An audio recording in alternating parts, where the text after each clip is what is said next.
This is it. This is the updated CyberDragon combo and deck profile. I usually don't combine combo video and deck profile in the same video, so if I see that this video gets, let's say I'm going to be pretty optimistic with this one, 1,000 likes, I'll always do this. I'll always combine combo and deck profile. But if it doesn't, well, yeah, you're going to have to see them in separate videos so I can actually go more in depth and actually just provide full explanations on everything, like on combos, on deck profiles. I can like afford to make 20-minute combo videos and 15 to 20-minute deck profiles, and yeah, it'll be better for people who want to learn. But if you want to have a more compact version, make sure you hit the like and subscribe button, because it really motivates me so much to keep making videos like these.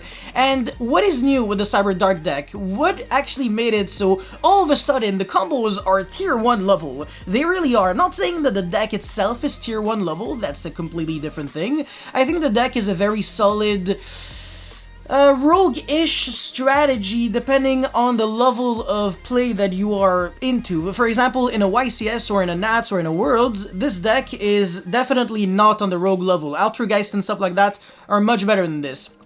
However, in the regional or local level, this could definitely see a top, and technically, depending on the player, I wouldn't personally be shocked if it could maybe see a win, but that may be a bit harder because right now only 2 of the 7 cards are really good and the rest are kind of just mediocre. But yeah, let's get into the one and only combo that I'm showcasing right here, which is basically a 2-card combo. It's CyberDragon Core and Magician Souls, but if that's all you have, you won't technically go that far. So if you have basically just any other CyberDark card, it can even be the worst, like CyberDark Edge. It's not good, man.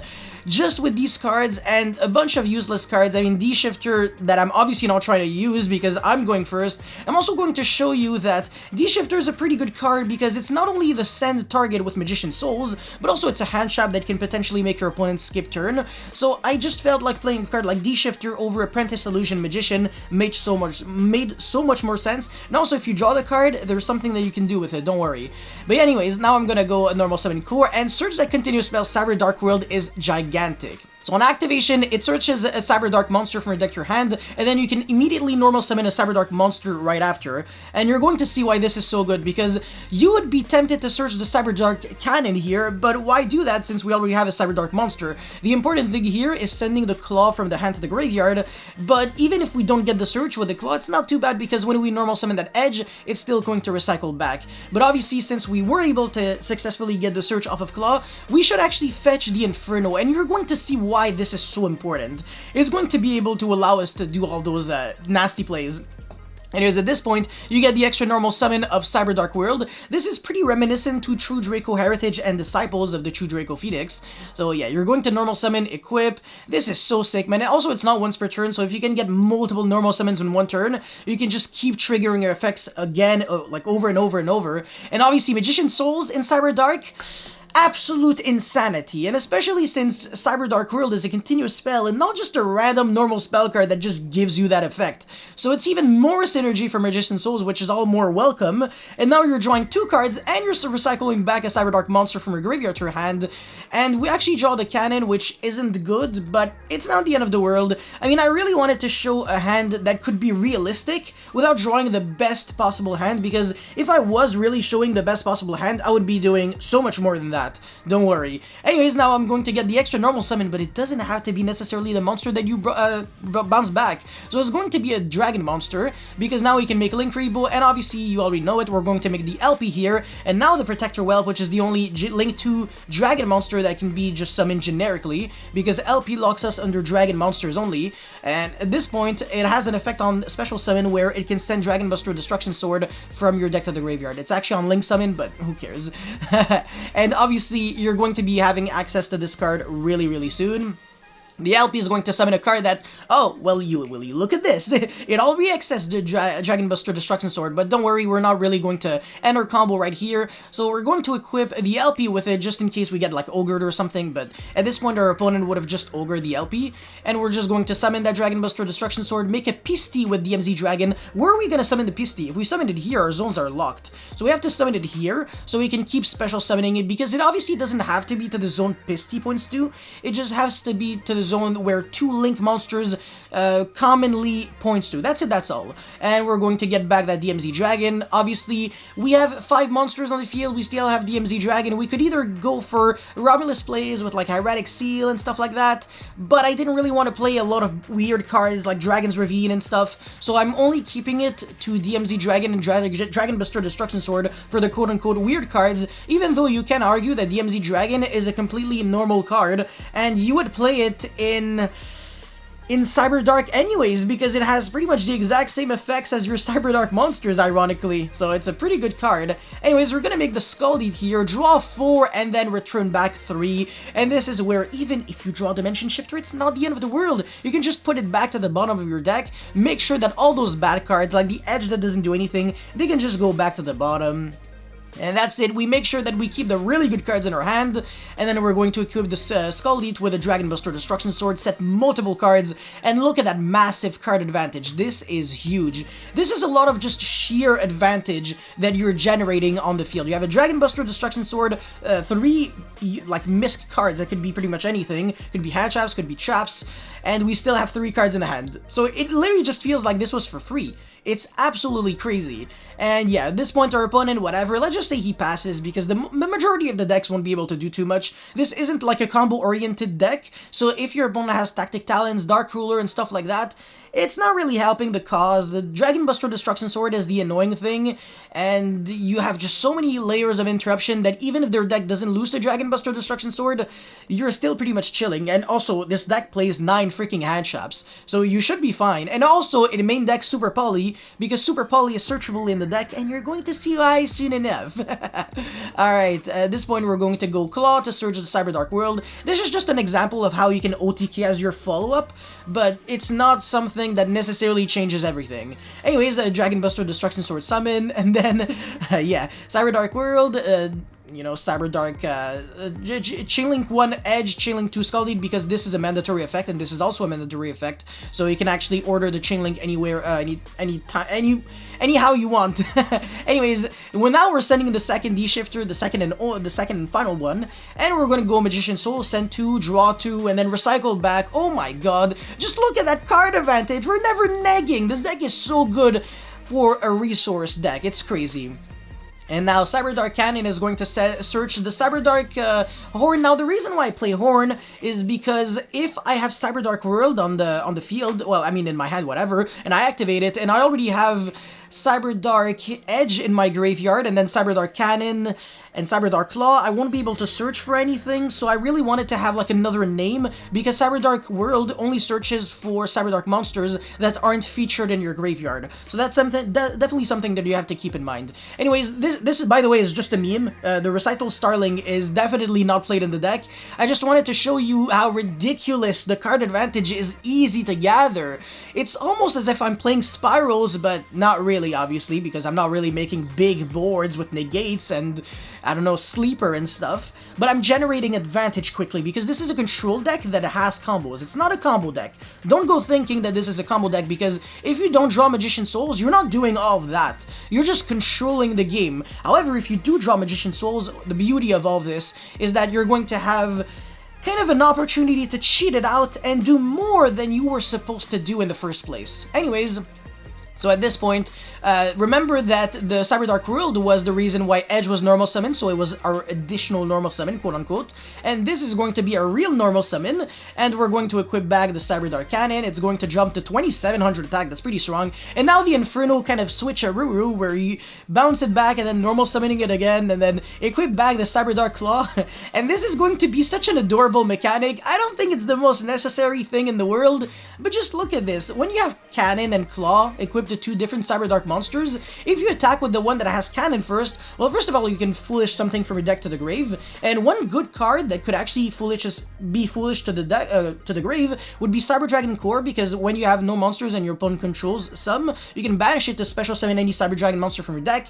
including itself, which is pretty cool. And then the Claw, it's going to send a monster from the extra deck to the graveyard, meaning that you can destroy your own Cannon and then draw 1 card while you're still in battle phase. Like, how freaking cool is this? Elder Entity Entis, pop, draw 1, even more hand traps, even more cards in the hand, and then on main phase 2, even if her opponent didn't die, DMZ Dragon, equip Scaldeat, it becomes 3900 attack, equip back the Dragon Buster Destruction Sword from the graveyard.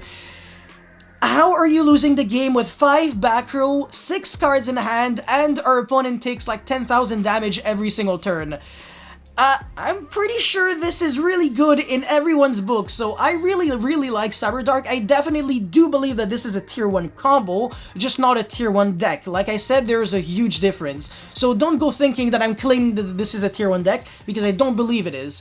However, it has a lot of potential, as I keep saying in my CYBERDARK videos, but for some reason people love ignoring me, and love thinking that I think that this deck is shit and has no potential, which is clearly not the case. But anyways, let's get into the deck profile now. Alright, so for the deck profile, I'm gonna go over it pretty quickly because honestly, I already explained really everything in the combo video pretty thoroughly and in depth. So 2-dimension shifter, playing 3 would be way too much. You don't really want to draw this dead later on. And the main purpose of this card is just to be a Magician Soul's target, so you can actually special summon it from the hand instead of obviously having to waste your normal summon on it. And the other spellcaster monsters just weren't cutting it for me. I really don't see a single other level 6 or higher spellcaster that did anything. The only one that could have an application would be Apprentice Illusion Magician, but I'm definitely not trying to play weird bricks. Anyways, to Ghost Bell and Haunted Mansion, because it negates Ice Dragon's Prison, which is pretty good at allowing you to break, I guess, play going second. Jewel and Logbird, which is pretty applicable against combo decks, so I think it's definitely a pretty respectable card. 3 Ash, because it's just good across the table against control decks. So I really wanted to vary out the hand traps in order to increase the likelihood of me being able to stop my opponent. Because if I draw the same hand trap multiple times, its impact is going to be significantly less bigger. Anyways, the one of CYBERDARK Inferno, it's searchable. Why would you play multiples? If your opponent pops this, you search Super Poly, by the way, which is really impactful because not only is Super Poly searchable this way with Inferno, but also with the Predaplant Chimera Afflesia if you send it either with the CYBERDARK Claws equip effect or with the Dragma Punishment, which is definitely really huge. Anyways, 3 Magician Souls. The card is really overpowered in this deck. Every time you send the Claw, Cannon, and even CYBERDARK World, you just generate so much advantage because World is a free card. It's really free, like literally. And yeah, Cannon and Claw are pretty free as well, so yeah. Anyways, 2 Edge and 1 Horn because of the reason I explained in the combo video. I really hope you were following me. Again, if you have any questions, make sure you leave them in the comment section below because not only will I be able to help out, but also other people. And that's usually the spirit with this channel. So I really have to thank all of you guys for always, you know, supporting me in watching my videos, but also commenting consistently. That is really what changes everything for me. Anyways, like I said, 3 Super Poly, 3 blah blah blah, 3 Core, 3 CYBERDARK World, 3 CYBERDARK Invasion. This is the trap card that I didn't showcase in this combo because I didn't really have a reason to showcase it, but in my other combo video, I did make a combo with it, and it is obviously a really good card, and it allows you to have consistent pops every single turn. It is what really makes this deck a grind deck, because otherwise, you would be vomiting your resources and you wouldn't getting anything back from your graveyard and stuff. You would just be wasting them from the deck to the field and then to the grave, but then you would have no recursion, and Invasion was the card to change this. So CYBERDARK World gets your engine started, and then CYBERDARK Invasion gets your engine running for a long amount of time. It increases the stamina of your engine, which is a really important thing to kind of keep in consideration when you're deck building. Anyways, 2 punishments. This locks you out of your extra deck, but since all of your monsters have a lot of inherent stability, it's not too bad. And also, being able to send some pretty unique cards like Chimera Afflesia to search Super Poly for the next standby phase is definitely a big thing. And obviously 2 Ice Dragon's Prison because the impact is just so high. You can out a Dragoon with this if your opponent negates it and then you use a second one, or if you use something like Solemn Strike. I always explain why Solemn Strike is just so good. It is a spell speed 3 kind of like card. You already know how I hate that term because it's only counter traps are considered spell speed 3, but it has nothing to do with speed. It's just your opponent, nobody can respond, but it's not speed like a quick effect and a slow effect. But yeah, anyways, that's it for the main deck. For the extra deck, oh, the Super Poly targets, this is really nice. Dragon Necro, Nether Soul Dragon, 2 zombie monsters. So against Eldritch and against zombies, or against virtual worlds when they side in against with their zombie world, because honestly this deck does lose the zombie world, you won't be able to equip back your monsters from the graveyard since they will always be treated as dragons. So being being able to make a Dragon Necro Nether Soul by taking advantage of the fact that your opponent sided Zombie World could be really nice. Obviously invoked Agoides, because of the invoke decks running around, they could have Merkaba with Alistair, and then maybe use Invocation, and you could chain Super Poly, and fuse their Alistair and Merkaba to make Agoides, and then pop something they control. So it's an interruption on their board, on their turn, which is pretty nice. And then Starving Venom, also a really good card. Brankid's Weather Washer, well, Starving Venom, by the way, is just 2 darks. That's why I didn't really explain it. It's just the best Super Poly target out there. Prankid's Weather Washer is just 2 Prankid monsters, and the reason why people play Weather Washer and not the weird rocket that is like the garbage candy that you always get for Halloween, this is kind of like an Archimedes when it attacks. Like, your opponent just cannot activate cards or effect until the end of the damage step, which is kind of relevant, but the stats are like the exact same, 2000 attack, and it's just 2 Prankids, whereas if you played Battle Butler, your opponent would have to have specifically all the 3 different Prankids, so it wouldn't really be worth it. But yeah, against Prankids, this is a really good one. By the way, there was also a Super Poly target for Zodiac, or for Tri-Brigade. Technically, it would be like the Fire Fist fusion monster that is just 2 Beast Warriors, but I don't know how relevant it'll be yet. So yeah, let me think about it, and maybe we'll consider a change. Anyways, Mud Dragon of the Swamp, just 2 monsters with the same attribute but different types. Chimera Rafflesia is not a Super Poly target, but technically could be one. Technically, if your opponent randomly summons Predaplant, Dragostapelia, and then another dark monster. Technically, but it'll never happen. Or like if he's playing Scorpio and stuff. That's really unique and obscure, but yeah. It's the card that you're trying to send from your extra deck to the graveyard, as I said. Chimera Tech Mega Fleet Dragon, because Cyber Dragon Core is already played in your engine, and then 3 Entis and 1 Pegasus at Ignister. These 4 cards are sendable by the 2 punishments and then the 3 claws. So 5 cards to send them. And then Protector Well, Pyretic Seal, Guardragon LP, Link Rebo. This is important for the column that you get with LP, otherwise we won't be able to combo off. So Magician Souls, Drool, and Logbird are kind of like the only ways really to get your engine started.